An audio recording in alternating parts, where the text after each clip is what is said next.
Millions know these limestone walls as Fox River, the prison Michael Schofield entered with an escape plan hidden on his body.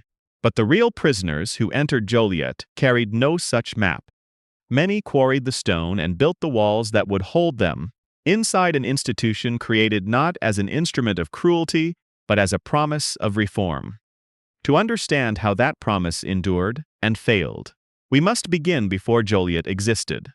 Before Joliet Prison rose from the Illinois prairie, the state had already built one penitentiary and watched it fail. Alton Penitentiary received its first prisoners in 1833. Its creation belonged to a larger change taking place across the United States. For generations, criminal punishment had often been immediate and public. A person might be whipped, placed in a pillory, branded, or executed before a crowd. By the early 19th century, reformers increasingly argued that the government should replace these spectacles with imprisonment. The new institution was called a penitentiary because it was supposed to encourage penitence. Removed from harmful influences, placed under strict discipline, and required to work, prisoners would have time to consider their actions.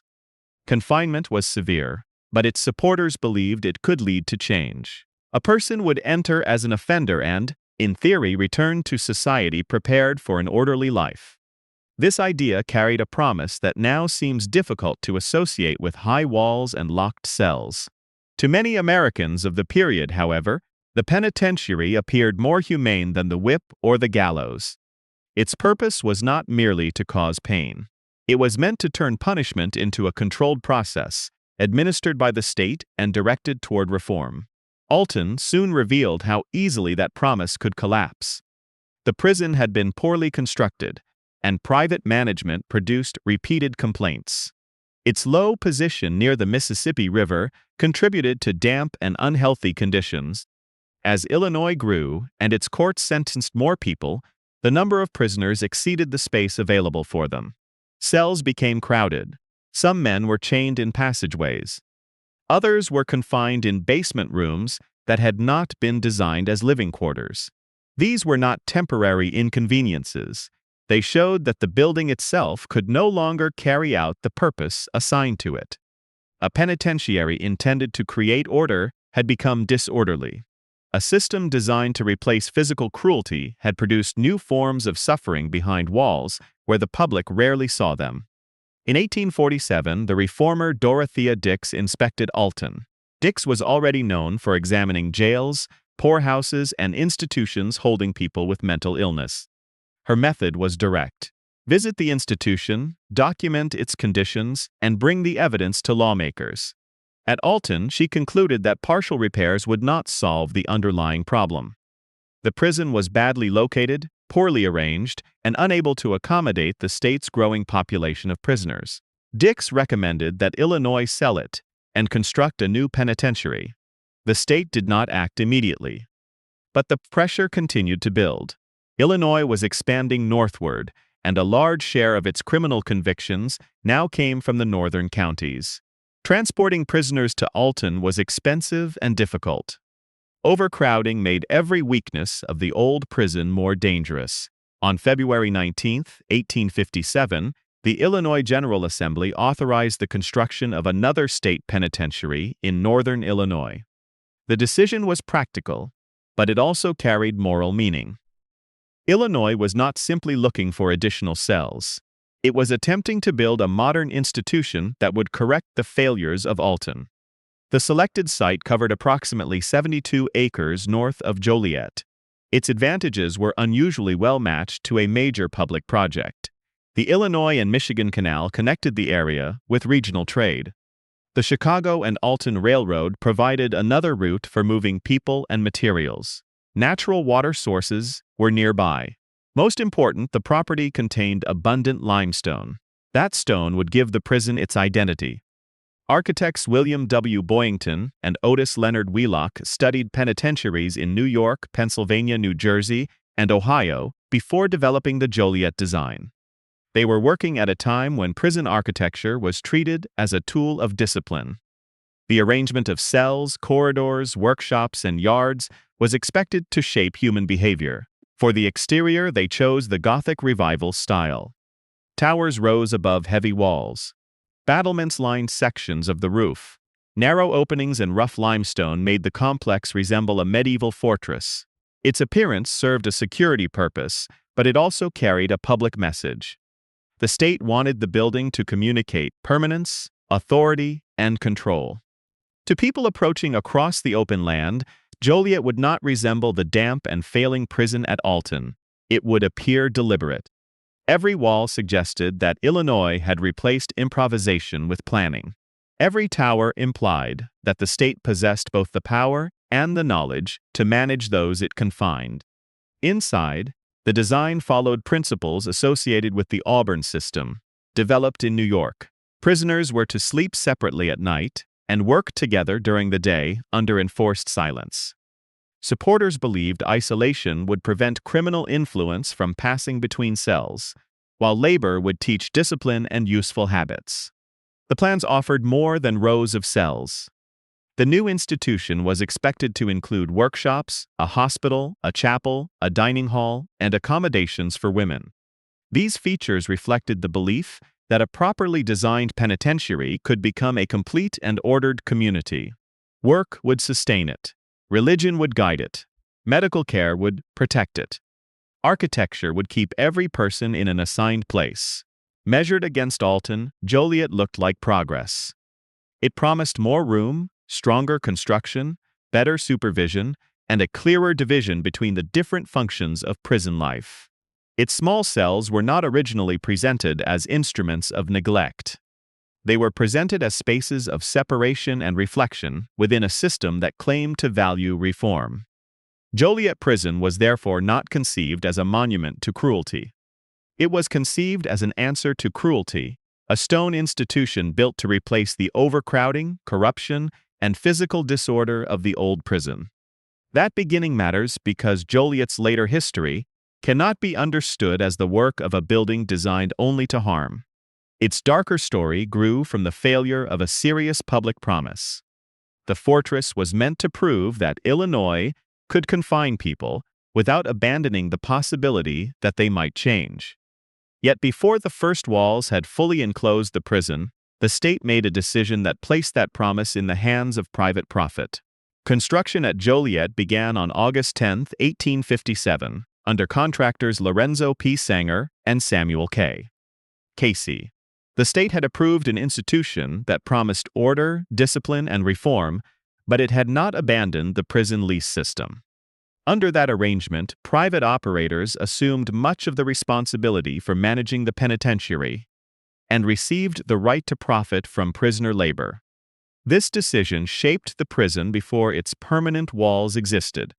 Illinois wanted a large and imposing institution, but lawmakers were reluctant to pay its full cost. The solution was to make prisoners part of the construction workforce.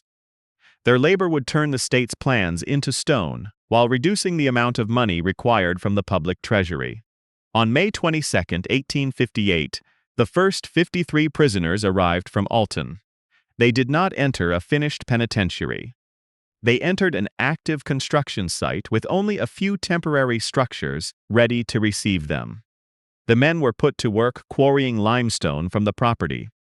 They cut the stone, moved it, and helped raise the buildings that would eventually confine them. Skilled craftsmen directed parts of the work, but much of the physical burden fell on prisoners whose consent was neither requested nor considered necessary. The Gothic towers and heavy walls were therefore not only built for incarcerated men. They were built by them. The result was a remarkable physical achievement. Stone taken from the Joliet ground became cell blocks, several stories high, workshops, administrative buildings, and the castle-like entrance that would define the prison for generations. The thick limestone walls gave the complex a sense of age and permanence even while it was still new.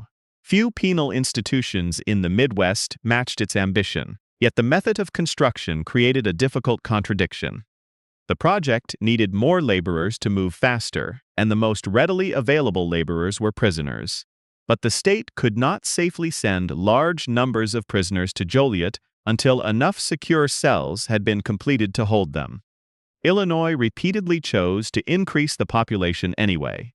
By the end of 1859, approximately 390 prisoners were living inside the unfinished complex. Permanent accommodations had not kept pace with their arrival. Men slept together in the incomplete chapel, on temporary beds, and sometimes on the floor. Their surroundings were crowded and provisional, but their workdays remained long, beginning early in the morning and continuing until evening.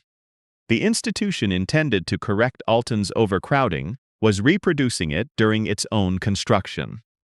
The difference was that Joliet's prisoners spent their days building the solution while living inside the problem. By December 1860, the prison held 672 people, including 8 women. Many permanent structures were still incomplete, and sections of the outer wall remained unfinished. That year, 21 prisoners escaped. Their departures were treated as security failures, but they also exposed the consequences of opening a major penitentiary before it could perform its most basic function. The unfinished prison also lacked the facilities required for people who became seriously ill or mentally unstable. Records from 1860 and 1861 identified 7 prisoners who experienced severe mental breakdowns. Joliet had no proper place to treat them. They were confined for a time in the area assigned to women, and some were eventually transferred to a state hospital. Their condition revealed a weakness that architecture alone could not solve. The penitentiary system assumed that isolation, work, and discipline would create orderly behavior. When prisoners did not respond as expected, officials had few tools beyond greater confinement. The crisis helped lead to the construction of the solitary building in 1862. Although separation could be presented as a way to manage vulnerable or disruptive prisoners, it did not provide the medical treatment they needed. The prison answered a human problem by creating another place of confinement. Beyond the walls, the Civil War placed new pressure on Illinois finances and slowed the project. Materials, labor, and public money were directed toward the conflict. Construction at Joliet continued unevenly, while the prison population continued to grow. Financial concerns were made worse by the relationship between public authority and private interest. A state Senate investigation examined the prison's contracts and found serious irregularities. Costs had been overstated. Some work and materials did not meet the standards described in the original plans. Investigators also found troubling connections among a contractor, the prison lessee, and one of the commissioners responsible for overseeing the institution. The lease system had blurred the boundary between those who regulated the prison and those who profited from it. The same arrangement that was supposed to spare taxpayers from excessive expense made it difficult to determine whose interests the penitentiary actually served. Meanwhile, more prisoners arrived. By 1865, Joliet held approximately 820 people in about 500 cells. Some cells designed for one person had to hold more. The institution had become one of the largest prisons in the United States before its construction was officially complete. This growth altered the meaning of the original design. Separate cells had been presented as spaces for reflection. Overcrowding turned them into units for storing as many people as possible. Workshops intended to teach disciplined labor became essential sources of revenue. The building was still described as a reform institution, but its daily survival depended increasingly on confinement at scale. In 1867, after 10 years of construction, Illinois ended the prison lease system and assumed direct control of Joliet. The completed complex had cost more than $1 million, a vast public expenditure for the period. The effort had also carried a price that did not appear fully in the financial accounts. At least 2 prisoners died during construction, and many others were injured. The exact number of injuries was not preserved in a complete record. Nor did official reports capture the full cost of years spent quarrying and lifting stone under confinement. The surviving buildings provide clearer evidence of the prisoners' labor than the state left of the prisoners themselves. By the time Illinois took control, Joliet had become the fortress its planners imagined. Its walls were high, its towers visible, and its cell blocks capable of holding hundreds of people. The state had transformed a reform proposal into one of the nation's most formidable penal complexes. But the process had already weakened the promise built into its design. Prisoners were expected to produce the institution that controlled them, and their labor was treated as a resource from which both private operators and the state could benefit. Illinois had removed the private lessee from Joliet. It had not removed the belief that prisoners' bodies should pay the cost of their own confinement. When Illinois assumed direct control of Joliet in 1867, it ended the system that allowed a private lessee to operate the entire prison. It did not end private profit from prisoner labor. Instead, the state contracted groups of incarcerated workers to outside businesses, which installed their operations inside the penitentiary. This arrangement divided responsibility without changing the central purpose of the work.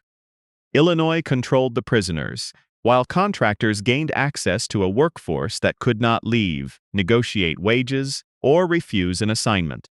The penitentiary expected labor to impose discipline, but it also expected labor to pay the institution's bills. A typical day began at about 5:30 in the morning. After the signal to rise, prisoners emptied the waste buckets kept in their cells. They washed, dressed, and moved to breakfast under strict supervision. They then entered the workshops for the first of 2 labor periods, together totaling about 10 hours. After a simple evening meal, the men returned to their cells. The doors closed, and most remained there until the following morning. The schedule left little unregulated time. Movement, meals, labor, and sleep were arranged around the needs of the institution.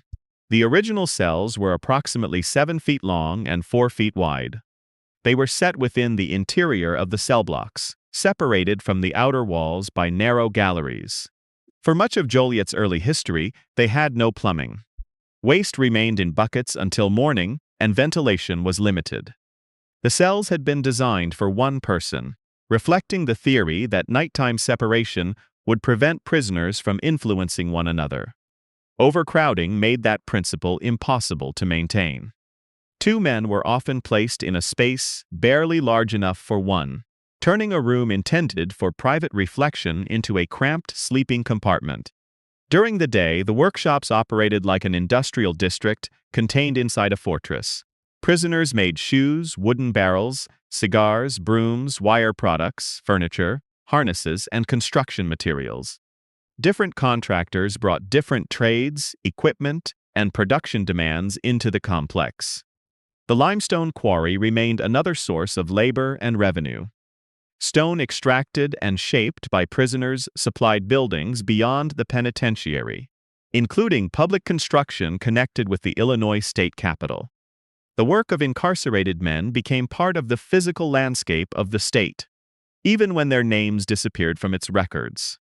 By the early 1870s, prison labor allowed Joliet to cover much of its operating cost. Officials could point to the institution as financially successful. It confined a growing population, produced marketable goods, and reduced the burden placed on taxpayers. The benefits were not shared equally. Private contractors obtained goods produced by a workforce over which they exercised unusual control. The state received income and reduced expenses. The prisoners doing the work were paid little or nothing. This arrangement changed the meaning of reform. Labor had originally been defended as a way to teach habits, skills, and self-discipline. At Joliet, its value increasingly depended on output. A productive prisoner helped sustain the prison, whether the work prepared him for release or not. Opposition developed outside the walls. Organized labor argued that prison-made goods allowed contractors to undercut businesses that paid free workers. Manufacturers complained that they were being forced to compete against a labor system insulated from ordinary wages. The controversy made Joliet's internal economy a public issue. In 1886, Illinois voters approved a constitutional amendment prohibiting the contract labor system in the state's prisons. The decision recognized that forced prison labor was affecting employment and prices beyond the penitentiary. Implementation, however, was slow. Existing relationships did not disappear immediately, and new arrangements preserved parts of the old system under different rules. Joliet's apparent ability to support itself also encouraged the state to keep sending people there. The prison that had seemed enormous in the 1850s soon proved too small. On March 15, 1877, it held approximately 1,900 prisoners, nearly twice the population its facilities were intended to accommodate.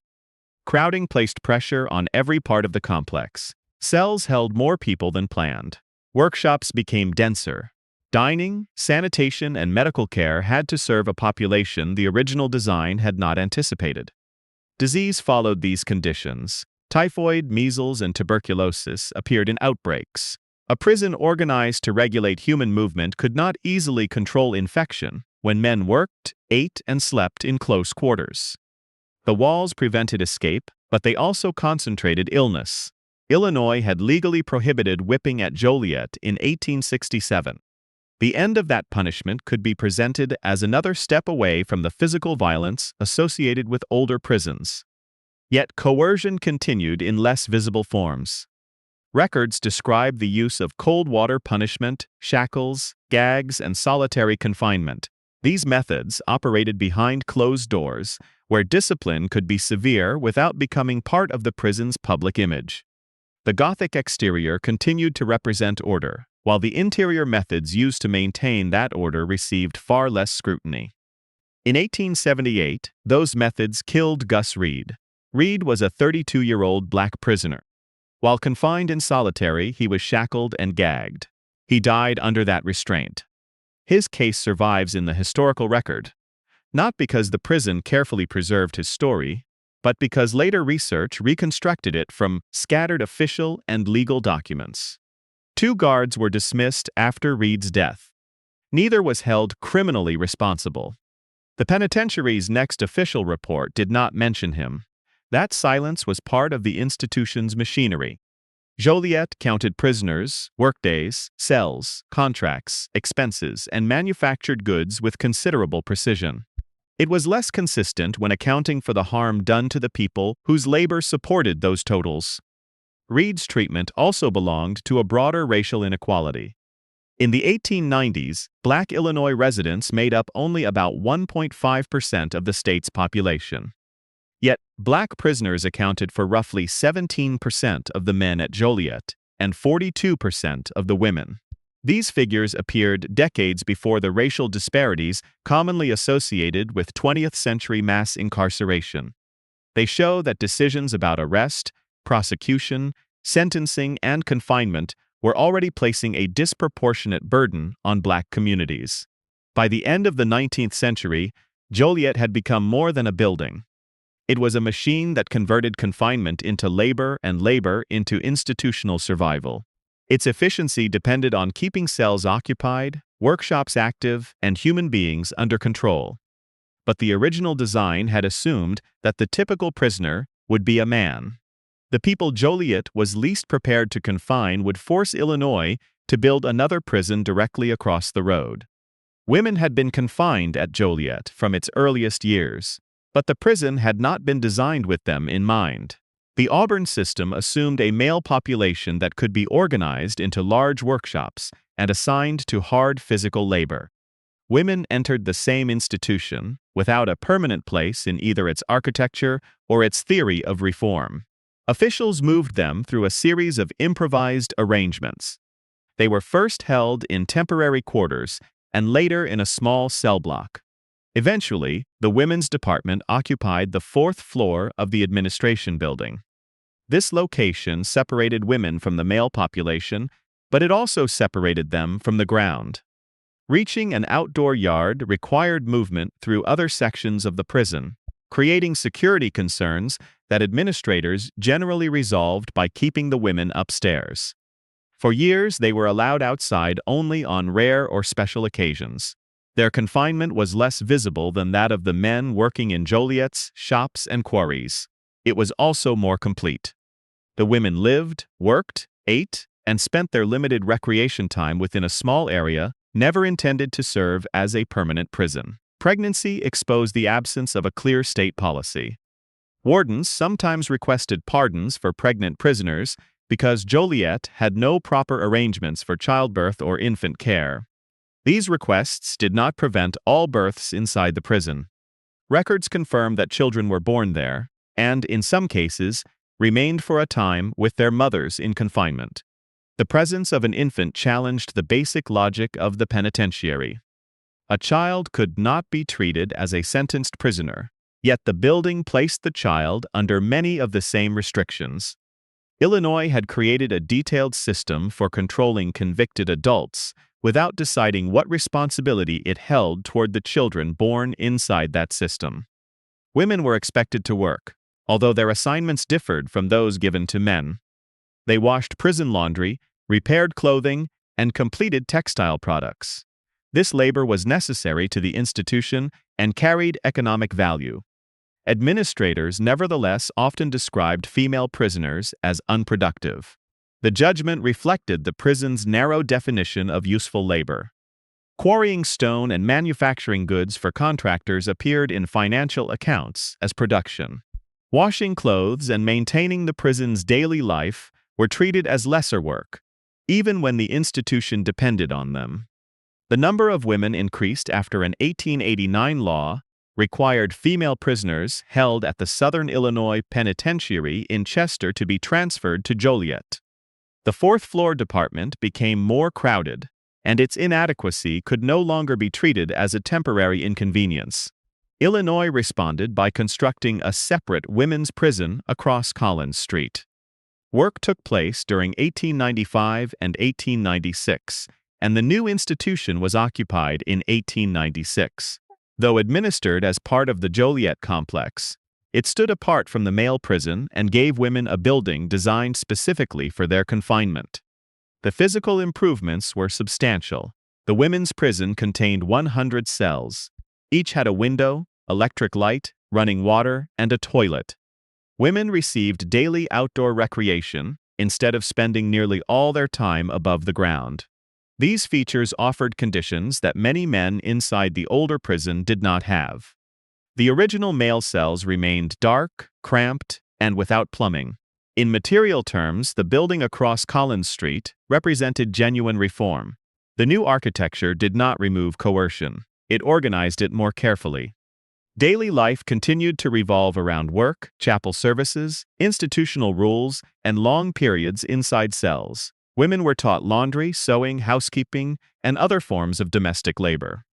Reformers presented these skills as preparation for a respectable life after release. The program carried assumptions about class and gender. Many incarcerated women came from poverty and would return to low-paid work with few protections. The institution trained them to fit a middle-class ideal of feminine behavior, while preparing them mainly for domestic service and other poorly compensated occupations. Women were therefore judged not only by whether they obeyed prison rules, but also by whether they conformed to the behavior officials considered proper for their sex. The separate prison protected them from some conditions in the male institution, yet it created a more specialized system for examining and correcting their conduct. This change occurred as Illinois adopted indeterminate sentencing and parole. Under an indeterminate sentence, a court imposed a range of time rather than a single release date. Prisoners could theoretically earn freedom through good behavior, work, and evidence of reform. Supporters saw the policy as an alternative to keeping every person for a fixed period without regard to progress. It allowed officials to distinguish between prisoners and reward those believed ready to return to society. For the incarcerated, the system could feel less certain. The warden and parole authorities gained greater influence over when a sentence actually ended. Obedience no longer affected only daily conditions. It could determine how long a person remained behind the walls. Reform had become both an opportunity and another instrument of control. A prisoner was expected to demonstrate change, but the people judging that change held broad discretion. The date of release could depend on standards that were not always clear or applied evenly. Elsewhere in the complex, Illinois continued trying to modernize Joliet. A hospital was added in 1895, followed by a dining hall in 1903. The rigid practice of marching prisoners in lockstep was abolished in 1906. educational opportunities gradually expanded. Each improvement addressed a real deficiency. None altered the basic limitations of a prison designed in the 1850s. The old cell blocks remained narrow and poorly ventilated. Overcrowding continued. Industrial development surrounded the property with smoke and pollution. Later additions filled available space without correcting the original plan. In 1907, the Illinois State Board of Charities described conditions at Joliet as inhumane and intolerable. Half a century after the prison had been proposed as a humane replacement for Alton, state investigators were using nearly the same reasoning to demand Joliet's replacement. Illinois selected land for another penitentiary near Joliet. In 1912, plans were announced for the institution that became Stateville. Its cells were to have direct light, improved ventilation, plumbing, and a design shaped by newer ideas about observation and classification. The women's prison showed that architecture could improve daily life. It also showed that better cells did not necessarily mean less power over the people inside them. Reform could provide water, light, and fresh air, while expanding the institution's authority to define acceptable behavior. Joliet now appeared to be approaching the end of its useful life. But as Illinois prepared to replace it, a young warden decided to use the aging prison for the boldest reform experiment in its history. Edmund M. Allen became warden of Joliet in 1913 with a belief that secrecy had protected failure. He allowed journalists greater access to the prison and invited public attention to his reforms. If Joliet was to change, Allen argued through his policies, its walls could no longer conceal every part of its daily life. He abolished the rule of silence that had governed prisoners in workshops and corridors. Daily recreation expanded. Religious observance became more inclusive, and Jewish prisoners were permitted to organize a Yom Kippur service. A prison band offered music as both training and recreation. The Joliet Prison Post gave incarcerated writers space to report news, publish poetry, and comment on life inside the institution. The paper remained under official supervision, but it allowed prisoners to describe their community in their own words. They were no longer represented only by population tables, disciplinary records, and production totals. Allen also organized meetings for prisoners in the first grade, the category reserved for those considered best behaved. These men could present grievances and participate in a limited form of self-government. The warden retained final authority, yet prisoners received a structured way to raise problems without open defiance. The most visible experiments operated beyond the walls. At honor camps, selected prisoners built roads without armed guards constantly watching them.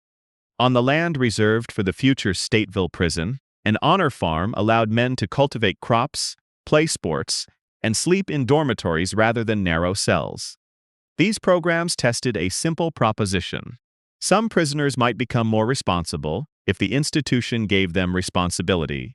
Joliet had long relied on physical barriers and close supervision. The honor system made trust another method of administration. It did not offer freedom. Participation depended on a prisoner's grade, conduct, and the approval of officials. Privileges could be withdrawn, and those excluded from the programs remained under older forms of discipline. Allen announced that solitary confinement had been abolished, but the practice later returned with little publicity. The decision revealed the limit of his experiment. Prisoners could exercise autonomy only while administrators believed that autonomy supported institutional order. On June 20, 1915, the reform program became entangled with a death inside the warden's residence. Odette Allen, Edmund Allen's wife, was found murdered in the living quarters attached to the prison. Suspicion quickly fell on Joseph Campbell, a black prisoner assigned as a trustee in the residence. Newspapers commonly referred to him by the nickname Chicken Joe, language that reduced him to a racialized public character before his case had been decided. The physical evidence was unclear, but Campbell rapidly became the central suspect. Some white prisoners attempted to lynch him. The danger showed how little the language of self-government meant when racial violence entered the institution. Joliet's officials had to protect Campbell from men confined alongside him, while preparing to prosecute him for the murder. Ida B. Wells challenged the rush toward conviction. She had spent decades documenting lynching and exposing the way accusations against black men could become accepted as fact before a trial. Wells urged the public not to treat newspaper reports and racial suspicion as proof. She also helped organize Campbell's defense. Her husband, attorney Ferdinand Barnett, joined the effort, along with lawyers associated with the Chicago branch of the NAACP. Their involvement turned the case into a wider examination of race, criminal justice, and public pressure in Illinois. Campbell was convicted and sentenced to death. Wells and his other supporters secured a series of reprieves that prevented the execution while they continued to challenge the case. In 1918, Governor Frank Lowden commuted Campbell's sentence to life imprisonment. The surviving evidence does not establish with certainty that Campbell was innocent. It does show that the investigation and prosecution unfolded in an atmosphere shaped by racial prejudice, political demands, and widespread assumptions about his guilt. That distinction matters because uncertainty was largely absent from the public treatment of the case. The press used Odette Allen's death as an argument against the honor system. Reports portrayed the murder as proof that prisoners could not be trusted with privileges. The distinction between Allen's different programs was often ignored. Campbell was a trustee assigned to the warden's residence, not a participant living at an honor camp. The criticism nevertheless carried political force. Reform opponents argued that Allen had weakened discipline and placed both staff and the public at risk. His policies became an issue in the state election, and the prison's internal administration was pulled into partisan debate. Allen resigned. Without him, the balance between trust and control shifted quickly toward control. Escapes, acts of arson, and an alleged plot involving dynamite deepened the reaction. Each incident made it easier to describe reform as carelessness and harder to defend privileges that depended on public confidence. Measures introduced as experiments could be removed as soon as the prison appeared unstable. In June 1917, changes to Joliet's rules helped provoke a major riot. 5 buildings were burned, and prisoner Don Flaherty was killed. State troops entered the institution to restore control. Another riot followed in September.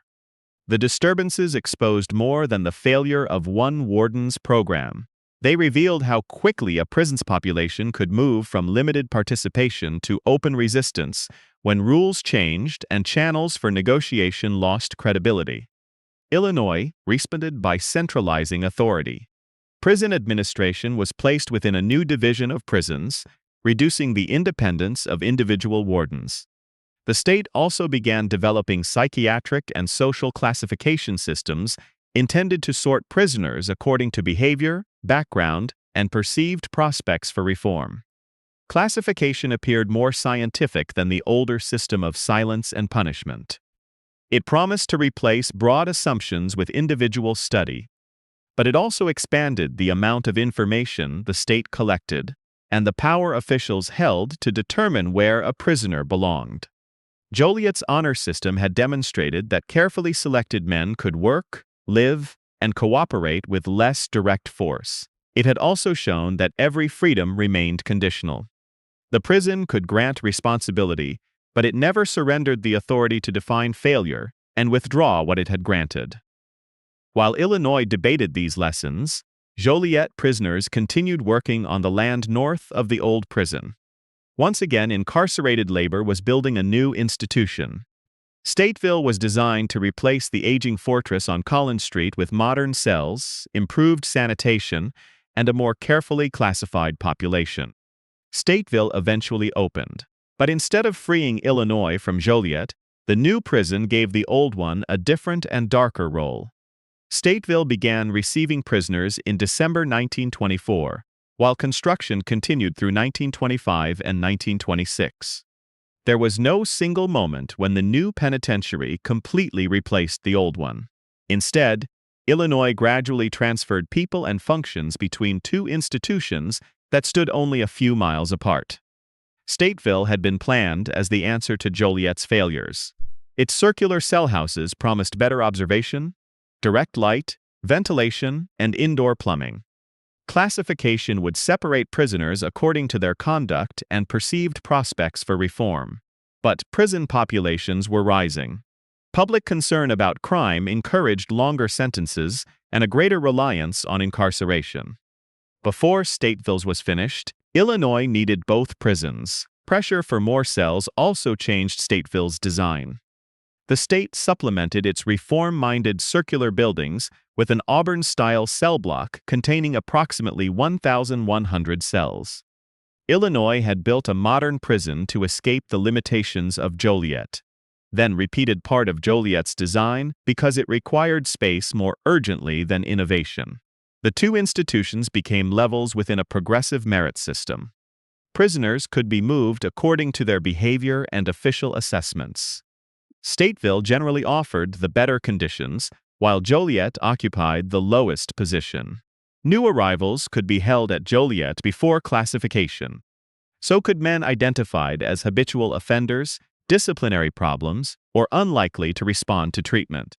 Officials used terms such as incorrigible and unimprovable, turning judgments about a person's future into reasons for placing him in the state's oldest prison.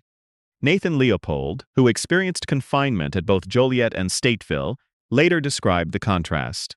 Stateville offered brighter cells, plumbing, and more open space. Joliet still required the morning bucket run, when prisoners carried human waste from cells without toilets. Its interior remained dark, quarry labor continued, and weekends could mean extended hours locked behind a cell door. The old prison now served a purpose its founders had not anticipated. It no longer represented Illinois' best idea of reform. Its inferior conditions became part of a graded system in which movement to a better institution could be offered as a reward. Joliet also acquired another function. In 1927, Illinois transferred responsibility for executions from county jails to the state penitentiary system. An electric chair was installed inside Joliet. The first 3 executions there took place on December 15, 1928. Joliet continued to serve as an execution site until the middle of the 1940s. A building originally justified as a humane alternative to older physical punishments had become one of the places where Illinois carried out its death sentences. The changing role intensified the atmosphere inside the walls. In February 1931, officials learned that 3 prisoners were planning an escape. Accounts state that guards allowed the attempt to proceed until the men climbed the wall, then shot and killed them. Prisoners called the incident the Washington's Birthday Massacre. The name expressed their belief that the deaths had not resulted from a sudden confrontation, but from a plan authorities had allowed to unfold. Fires and unrest followed. In March, another major disturbance left 2 more prisoners dead. The deaths deepened hostility between the incarcerated population and the officers responsible for controlling it. Stateville had not reduced tension at Joliet. By concentrating people considered most difficult inside the older prison, classification may have increased it. The building across Collins Street was also given a new purpose. After Illinois transferred its female prisoners to Oakdale, the former women's prison became the Northern Diagnostic Depot in 1933. Most men entering the Northern Illinois prison system passed through the depot for approximately 21 days.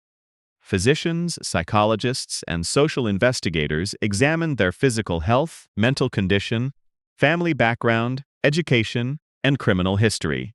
Officials then used those findings to determine where each person should be confined. The process appeared more humane than treating every prisoner alike. It could identify illness, disability, or a need for psychiatric care. It promised to replace instinctive judgment with professional study. Classification also converted people into administrative types. Reports measured whether a prisoner appeared cooperative, dangerous, intelligent, unstable, or capable of reform. These labels influenced housing, work assignments, privileges, and transfers. Those judged most promising could be sent to institutions offering better conditions or greater opportunities. Joliet retained many of the men officials believed were least likely to change. The prison's deteriorated environment became the destination for people already defined by the system as failures. The limits of the new scientific approach became especially clear in 1939. That year, 92 Joliet prisoners were transferred to Stateville for psychiatric evaluation. More than half had engaged in self-harm before their transfer. The number indicated a serious mental health crisis within Joliet. Yet the institution still lacked a stable therapeutic response. A special treatment gallery was proposed to separate troubled prisoners and provide closer attention. It soon lost that purpose. The gallery was used for punishment, including confinement on bread and water rations. It closed in less than a month. Once again, Joliet had answered signs of mental suffering by creating another controlled space, then allowing that space to become disciplinary. Warden Joseph Reagan represented a different philosophy from the reformers who emphasized psychotherapy and individual treatment. Reagan placed discipline, work, and obedience at the center of prison management. Under his administration, food, sanitation, and basic order improved. These changes mattered in a prison where neglect could quickly become disease or violence. But they came within a system of more than 100 rules and broad authority concentrated in the warden's office. Reagan believed that predictable control could produce a stable institution. Prisoners knew what was expected, but they had little power to challenge how those expectations were applied. Order rested on the judgment of administrators rather than on rights the incarcerated could enforce. Joliet's continued existence was therefore not an accident. Stateville lacked enough space to replace it.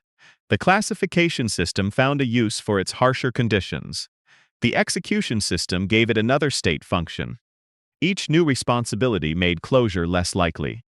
Between 1947 and 1958, Illinois carried out major renovations within Joliet's cell blocks. Old cell interiors were replaced with concrete construction. Plumbing was installed. Lighting and ventilation improved. The modernization corrected deficiencies that had existed for generations.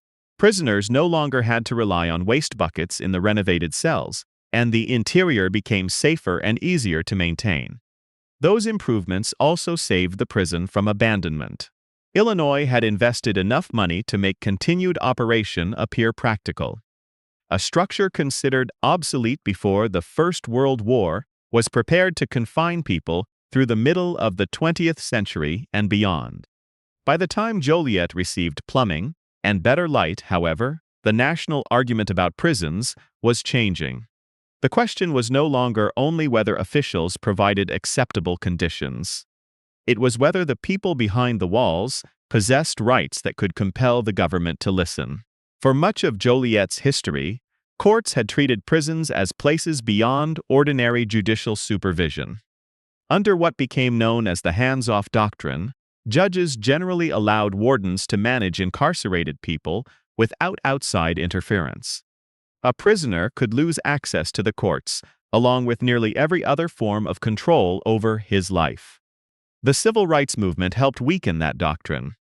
As Americans challenged segregation, religious discrimination, and unchecked government authority, prisoners began asking federal courts to recognize that constitutional protections did not disappear completely at the prison gate.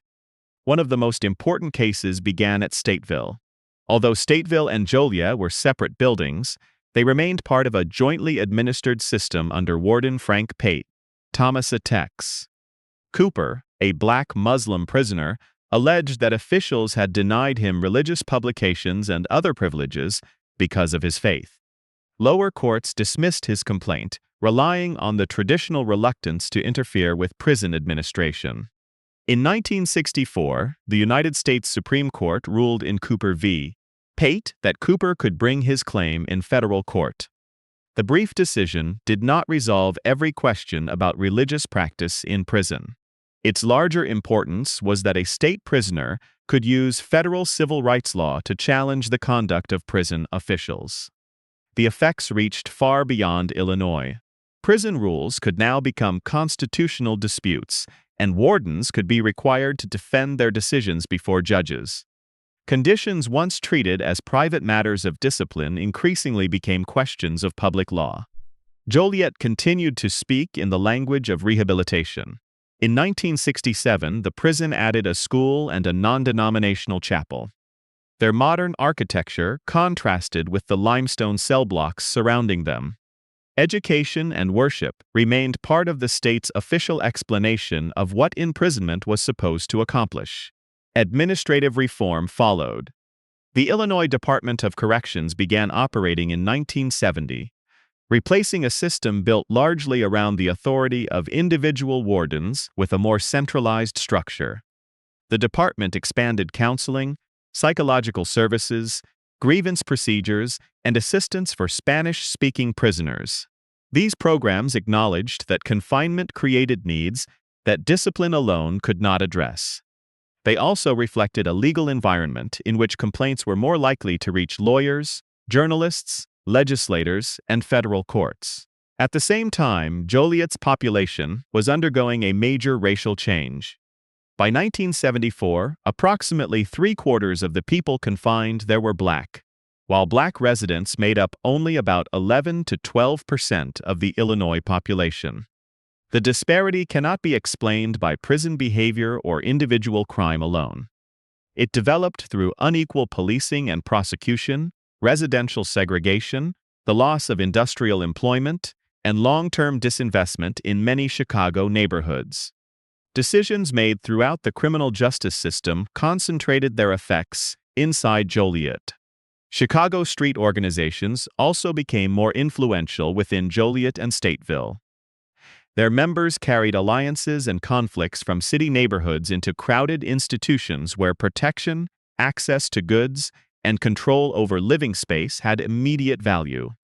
Administrators sometimes negotiated with gang leaders in an effort to preserve order. The arrangement could reduce open conflict for a time, but it also granted informal power to people the state did not officially recognize as authorities.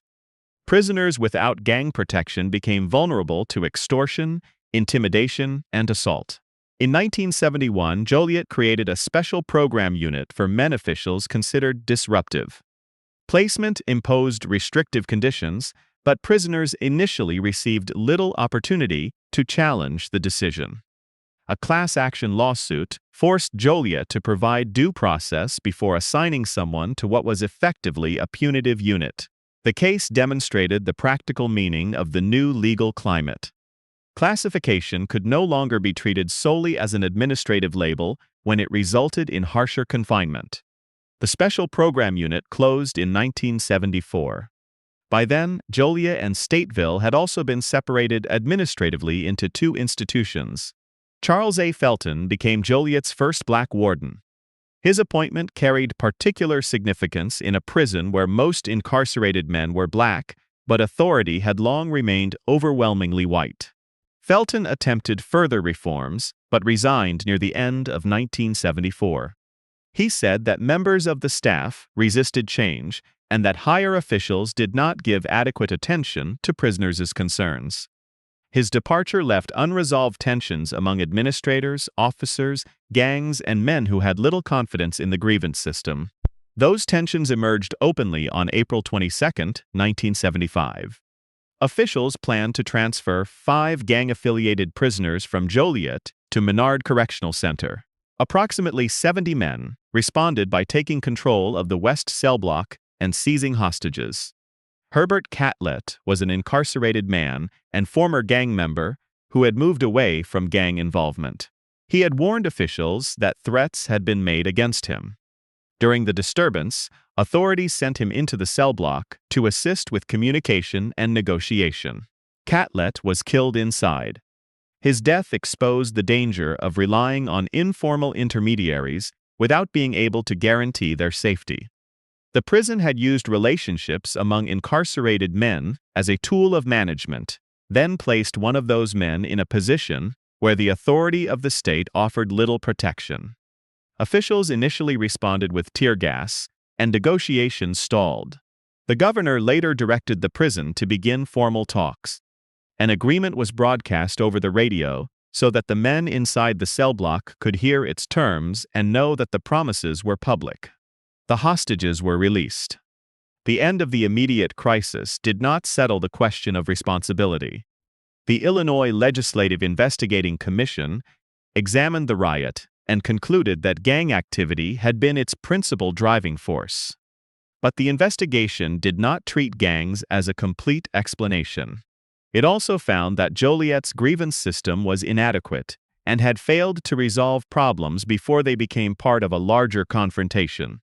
This conclusion moved responsibility beyond the men who had taken the cell block. It placed part of the failure in the structure of prison administration.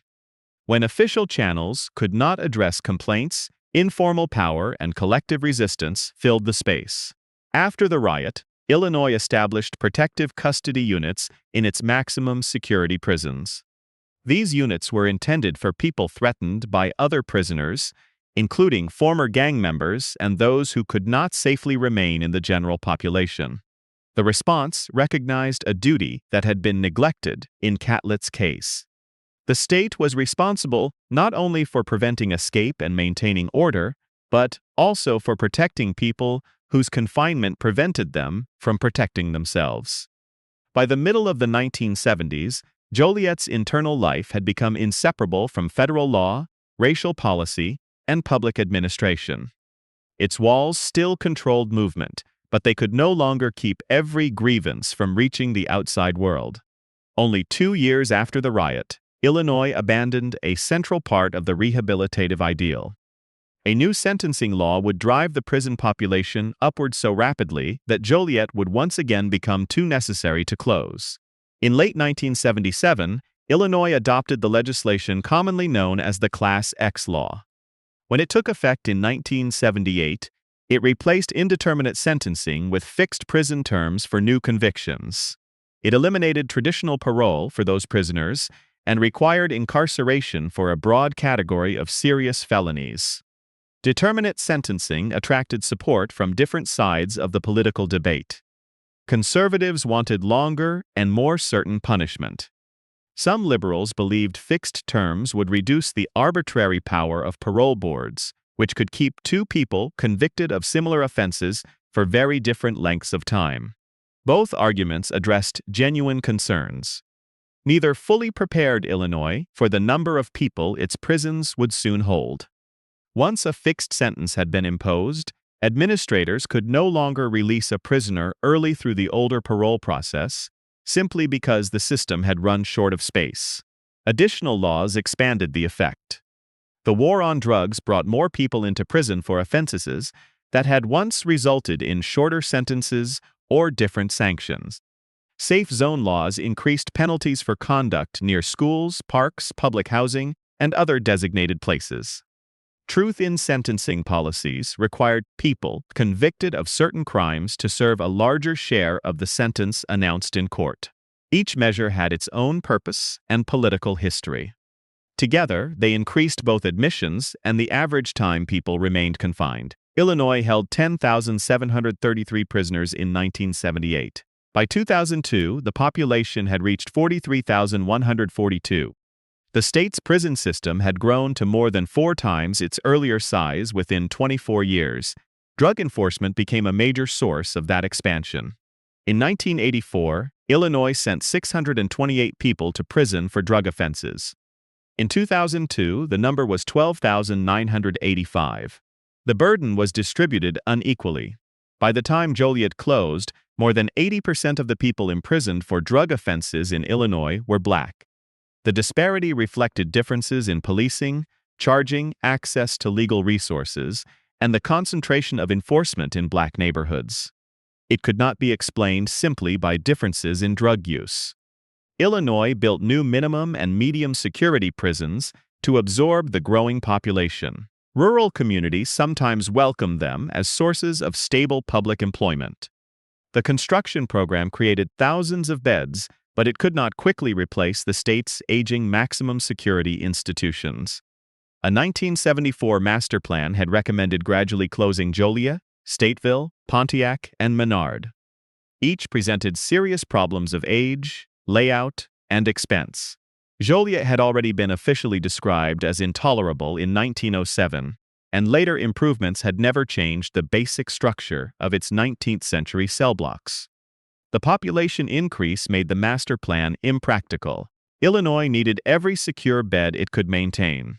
A prison could be obsolete by professional standards and indispensable by arithmetic. The state continued investing in Joliet. A new dining hall and recreation building were added during the late 1980s. Mechanical systems were repaired, security equipment was updated, and spaces were adapted for functions their original designers could not have imagined. These projects improved daily operations, but they could not give the prison a modern layout. Officers still worked within narrow galleries and obstructed sightlines. Movement required passing through a complex built-in stages over more than a century. Thick stone walls that once represented strength now made renovation difficult and expensive. Overcrowding magnified every weakness. In July 1990, 84% of Joliet's permanent prisoners were double-celled, the highest proportion in the Illinois system. 2 people were placed in cells, whose dimensions still reflected 19th-century assumptions about solitary nighttime confinement. Crowding increased tension and reduced privacy. It placed additional demands on officers, medical services, dining facilities, and recreation schedules. When violence or staffing shortages disrupted the routine, administrators relied on lockdowns, keeping prisoners inside the same crowded cells for longer periods. Joliet's final value to Illinois came through a change in purpose. The old penitentiary gradually held fewer permanent prisoners and became increasingly important as a point of entry into the northern prison system. At the Northern Reception and Classification Center, newly sentenced people were processed, examined, and assigned to other institutions. By the late 1990s, Joliet could receive and classify as many as 23,000 people in a single year. The building had once been designed to contain a settled population under a fixed routine. It now operated partly as a transportation and administrative center. People arrived from county jails, passed through medical and psychological screening, received security classifications, and left for prisons across Illinois. This work made Joliet central to mass incarceration, even as its permanent population declined. The old prison no longer needed to hold every person for years. It only needed to keep the expanding system moving. By 2000, approximately 400 permanent prisoners remained in the West Cell House. Their lives were not identical to those of the men who had quarried Joliet limestone in the 1850s. Cells had plumbing and electricity. Medical care, legal access, and formal grievance procedures had improved. Some prisoners studied for the GED. Others took courses connected with Lewis University or entered vocational programs in graphic arts, welding, and mechanical drafting. These opportunities preserved part of the rehabilitative ideal within a system increasingly organized around fixed sentences and population management. Education did not alter the central fact of confinement. Days remained structured by counts, controlled movement, work assignments, and locked doors. The prison had modernized its services without changing the loss of freedom at the center of its existence.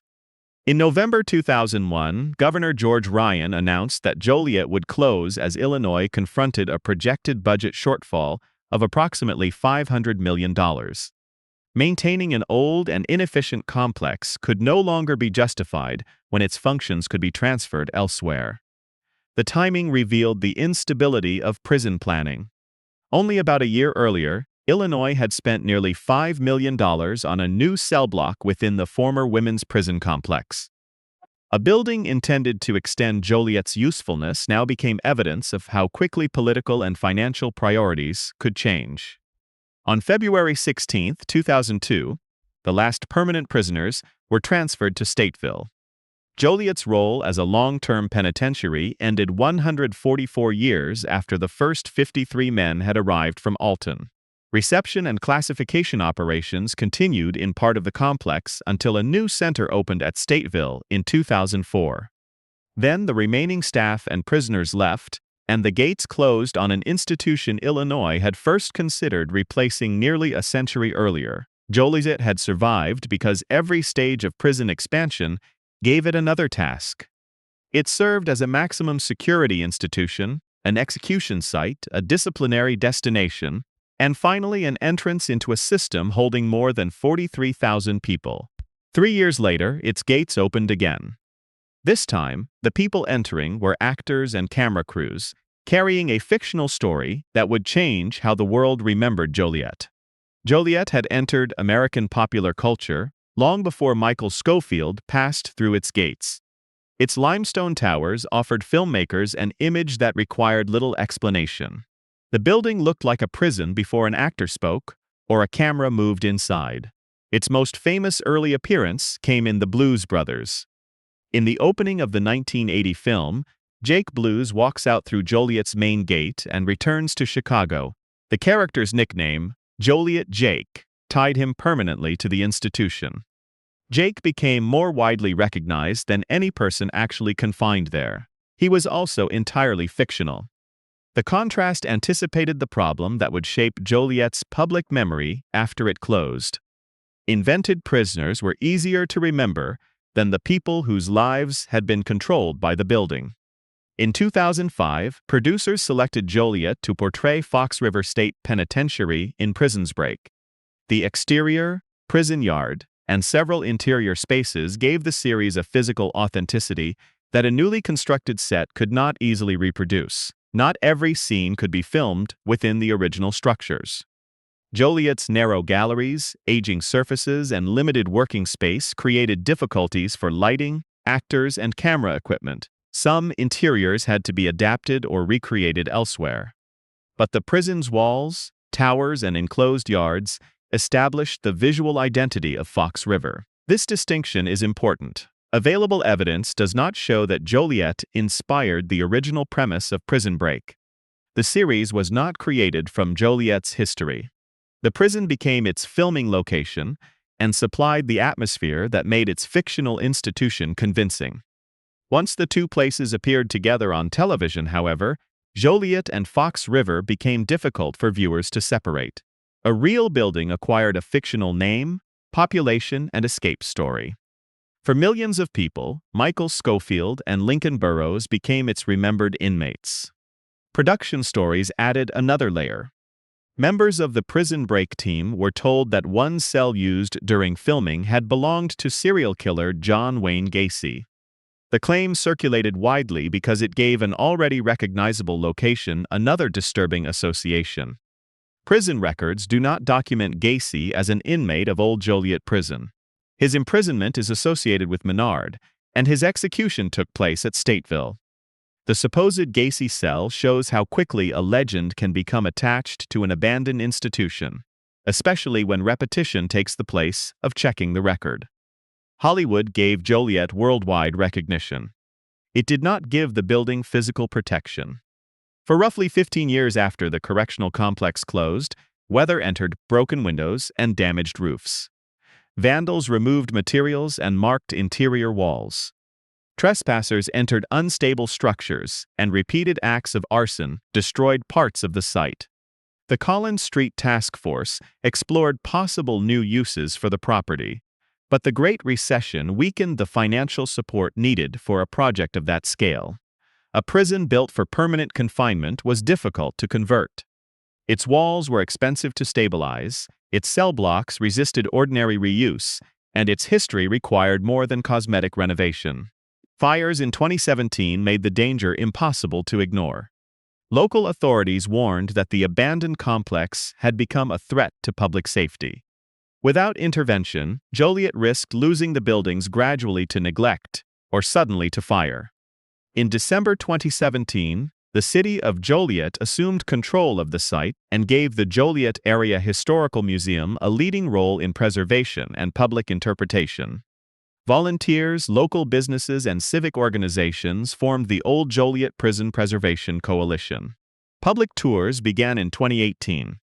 For the first time since the prison closed, visitors could legally enter parts of the complex and examine the spaces hidden behind its familiar facade.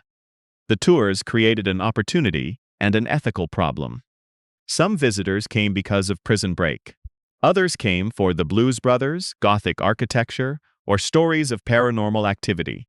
Those interests helped bring attention and revenue to a place requiring costly repairs. Yet entertainment could not explain why the prison mattered.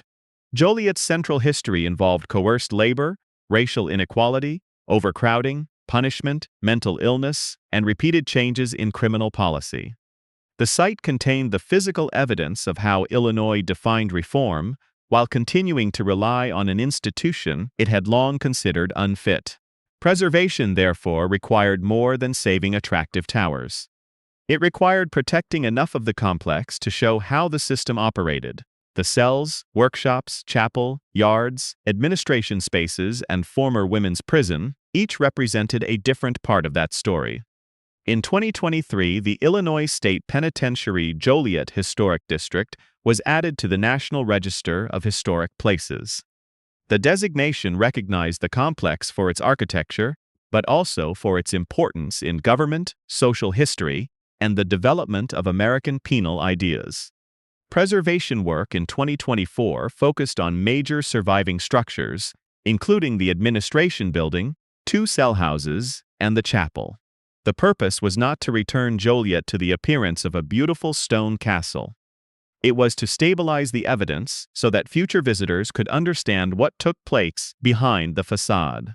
That evidence complicates the story Hollywood left behind.